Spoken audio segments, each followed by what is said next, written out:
स्वागत है आप सभी का हमारे इस नए वीडियो में, जो है क्षेत्रीय और जिला प्रशासन बीए सेकेंड ईयर के हिसाब से, ये सेकंड पेपर के हिसाब से ये महत्वपूर्ण है। इस वीडियो में हम चर्चा करेंगे क्षेत्रीय यानी रीजनल और डिस्ट्रिक्ट एडमिनिस्ट्रेशन की। तो इसमें सबसे पहला हमारा जो टॉपिक आता है वो आता है संभागीय आयुक्त। थोड़ा सा इस पद का परिचय प्राप्त कर लें। ये पद जो है सचिवालय और जिला कलेक्टर के बीच का पद है, यानी 4, 5, 7, 6 जिलों को मिलाकर एक संभाग बनाया जाता है और उस संभाग का जो सर्वोच्च अधिकारी होता है उसे हम संभागीय आयुक्त कहते हैं। उदाहरण के रूप में राजस्थान में जो है 7 संभाग हैं, उनमें से हम एक अजमेर संभाग की बात करें तो अजमेर संभाग में अजमेर, भीलवाड़ा, टोंक और नागौर 4 जिले हैं और 4 जिलों का जो संभागीय आयुक्त मुख्यालय है वो अजमेर में है। तो ये पद जिला कलेक्टर यानी जो जिले का सर्वोच्च अधिकारी होता है और सचिवालय, राज्य सचिवालय जो है उसके बीच का एक पद है। अंग्रेजों ने 1829 में सबसे पहले इस पद को शुरू किया था और इसका उद्देश्य था कि जो जिले हैं एक संभाग के अधीन आने वाले, उनके जिला प्रशासन पर नियंत्रण और उन जिलों के कामकाज में समन्वय, आपस में कोऑर्डिनेट करने के हिसाब से इस पद का सृजन किया गया था।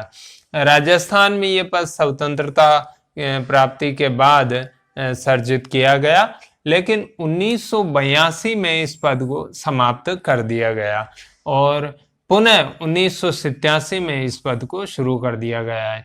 ये RS प्री में आया हुआ प्रश्न है, तो आप इसको थोड़ा सा ध्यान से देखें कि 82 में समाप्त किया और 87 में इसको पुनः शुरू किया, जबकि पहली बार शुरू आज़ादी के बाद इसको किया गया।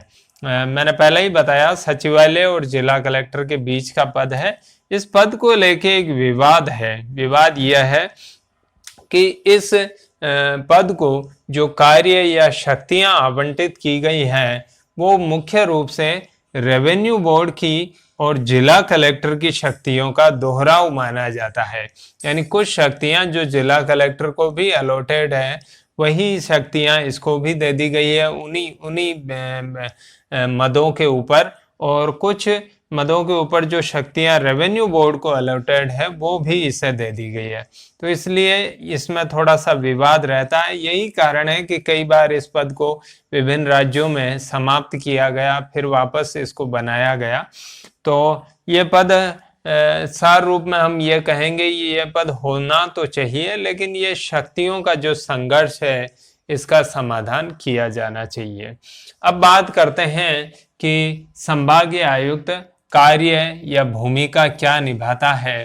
तो सबसे अभी पहले मैंने बताया है कि अपने अधीन जो जिले आते हैं, जैसे हम उदाहरण लें अजमेर संभाग का, तो अजमेर संभाग के अधीन 4 जिले आते हैं। तो इन 4 जिलों के जो प्रशासनिक विभाग हैं उनमें समन्वय करना, कोऑर्डिनेट करना, और दूसरा कार्य है इसका उन पर नियंत्रण करना। ये इसका मुख्य कार्य है। लेकिन हम थोड़ा सा डिटेल में इसके कार्यों को देखेंगे।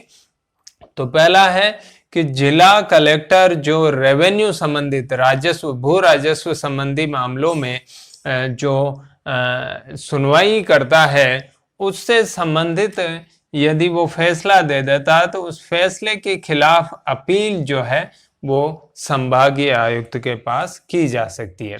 फिर दूसरा है जो जिला कलेक्टर का कार्य है, जो उपखंड अधिकारी का है, वही कार्य इसका भी है कि संभाग में कानून और व्यवस्था बनाए रखना, लॉ एंड ऑर्डर, सभी सरकार के सभी कानूनों का पालन हो और व्यवस्था, ऑर्डर बना रहे, किसी प्रकार के उत्पाद, उपद्रव इत्यादि न हो, ये देखना भी इसकी एक प्रमुख जिम्मेदारी है। उसके बाद है विकास के जितने भी कार्यक्रम राज्य सरकार के हो चाहे केंद्र सरकार के हो, उस संभाग के जिलों में संचालित हो रहे हैं, उसमें उनको सफल बनाने के लिए ये उस जिले के, उन जिलों के जो इसके अधीन आते हैं, 4 जिले, 5 जिले, 7 जिले, उन जिलों के जितने भी जिला स्तर के अधिकारी हैं उनसे सहयोग प्राप्त करना, यानी कुल मिला के विकास कार्यक्रमों और योजनाओं का सफल क्रियान्वयन करना। फिर उसके बाद है जिला कार्यालय, जिला कलेक्टर का जो कार्यालय है और तहसील का जो कार्यालय है उसका यह निरीक्षण करता है। तो वर्ष में एक निरीक्षण, एक दौरा होता है 2 वर्ष पे, 1 वर्ष में। तो कुछ तहसीलों का और उस जिले के जिला कलेक्ट्रेट मुख्यालय का यह निरीक्षण करता है अपने दौरों के माध्यम से। फिर है जिले में किसी प्रकार की टेम्परेरी एस्टेब्लिशमेंट हो, अस्थायी संस्थापनाएं हो जो कुछ समय के लिए स्थापित किए गए हों, किसी प्रकार के प्रोजेक्ट हो, किसी प्रकार के कार्यालय हो जो कुछ समय के लिए स्थापित किए गए हों, तो उनके बजट के प्रस्ताव बनाकर भी ये राज्य सरकार को भेजता है ताकि उनके लिए बजट अलॉट हो सके।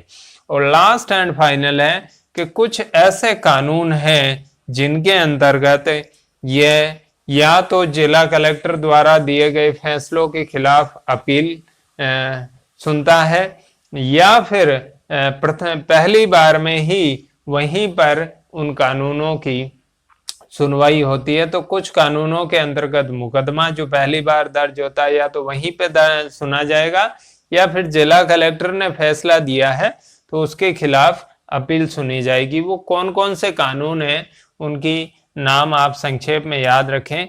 नगरपालिका कानून, आबकारी कानून या आबकारी अधिनियम, आर्म्स एक्ट यानी हथियार अधिनियम, भूमि और भवन कर अधिनियम और गोवंश कानून। इस प्रकार से ये कुछ कानून हैं जिनमें संभागीय आयुक्त या तो मामले की सुनवाई करता है और या फिर अपीलें सुनता है। तो इस प्रकार से इस छोटे से वीडियो में हमने देखा कि संभागीय आयुक्त का पद क्या है। यह एक बार पुनः देख ले जल्दी से। सचिवालय, सार रूप में इसे याद रखें कि सचिवालय और जिला कलेक्टर के बीच का पद है और 1829 में अंग्रेजों ने क्रिएट किया था यह पद, लेकिन राजस्थान में स्वाधीनता के बाद ये क्रिएट हुआ और 1982 में इसको समाप्त कर दिया राजस्थान में। 1987 में यानी ठीक 5 साल बाद इसे पुनः सर्जित किया गया राजस्थान में। इसके बाद इसके कार्यों की बात करें तो मुख्य कार्य है कि अपने अधीन आने वाले जितने भी जिले हैं उनके जो प्रशासनिक विभाग हैं जिलों के, उन पे नियंत्रण और समन्वय। और फिर उसके बाद ये कुछ डिटेल में कार्य है जिसमें जिला कलेक्टर ने जो फैसले दिए हैं रेवेन्यू मामलों में उनकी अपीलें सुनना, संभाग में कानून व्यवस्था, संभाग में विकास कार्यों का क्रियान्वयन। इसके अलावा कुछ विशेष कानून हैं जिनके अंतर्गत ये मामलों की सुनवाई करता है या फिर अपीलें सुनता है, जिनमें आर्म्स एक्ट है, आबकारी अधिनियम है, गोवंश अधिनियम, नगरपालिका कानून इत्यादि। तो आप इसे संक्षेप में याद रखें। ये प्रश्न 50 शब्दों में आने लायक है। धन्यवाद।